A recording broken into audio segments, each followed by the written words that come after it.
আসলে মাহমুদুল্লাহ রিয়াদ তার একটা প্রেস কনফারেন্স আমি যতটুকু জানি যে করতে যাচ্ছেন।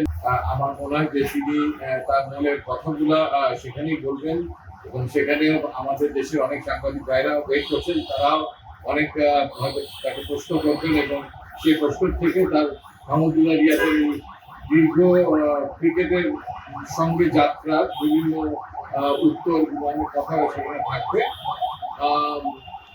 প্রোটোকল অনুযায়ী তিনি বোর্ডের সঙ্গে যোগাযোগ করেছেন এবং সেই যোগাযোগের একটা উইং আমরা সিলেক্টররা ওদেরকে তিনি অবহিত করেছেন, শিওর বক্তব্য তিনি করেছেন।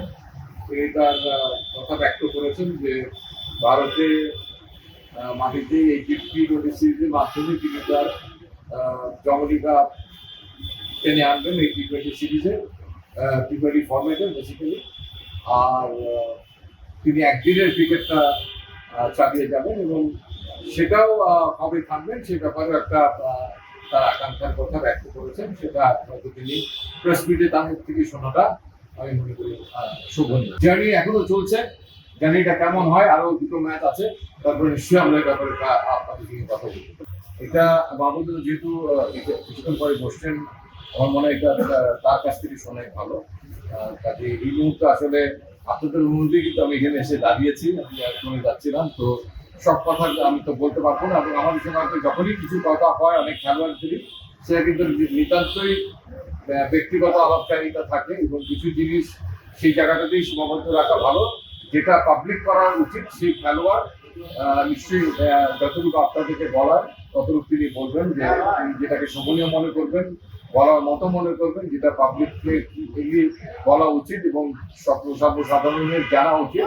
বা কিছু কিছু কথা অনেক সময় অনেক খেলোয়াড়ই আমাদের সঙ্গে হয় যেটা তিনি পাবলিক করতে চান না, আমরাও চাই না। তো কাজেই সেই জায়গাটুকু আমাদের সেই আলাপচারিতা সবকিছু আমরা আসলে মনে করি যে যেটা বলাটা ঠিক স্বাধীনতার বাইরে চলতে পারে।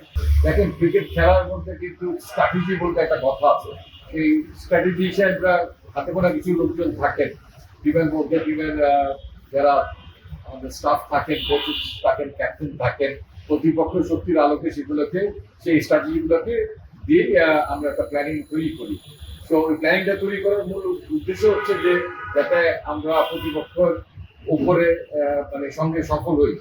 তো সেই স্ট্র্যাটেজিগুলো আসলে পাবলিকলি আসা উচিত না, আপনারা ওয়েট করেন, আপনারা তখনই দেখতে পাবেন। আসলে প্রতিপক্ষের হয়ে কাজ করলে আমাদের এই প্রশ্নের উত্তর আমি যদি যাই, এটা আমার দলের থেকে বেশি আমার প্রতিপক্ষকে সহায়তা করা হয়ে যায়। তো সেটা আমি মোতায়েন করতে চাচ্ছি না। আমার মনে হয় যে এই প্রশ্নগুলো এই মুহূর্তে করা ঠিক না। এখন এই প্রশ্নটাকে তো একটু পেছালেন আর কি। তো আমার মনে হয় সেটা বোর্ডের তরফ থেকে কেউ যদি কথা বলে সেটা সেই কথাটা বলতে পারে। আর আমি মনে হয় দল সিলেকশনের সময় একটা ইন্টারভিউ দিয়েছিলাম আপনাদেরকে, আমার মানে বিসিবি টাইগার সাইটে। সেখানে কিন্তু আমি এই কথাগুলো খুব পরিষ্কার করে বলেছিলাম যে আমাদের চিন্তা ভাবনাটা কি ছিল এবং রিটার্নের রিয়ার থেকে সরে যাবে। আমি এটা মনে করি আর কি।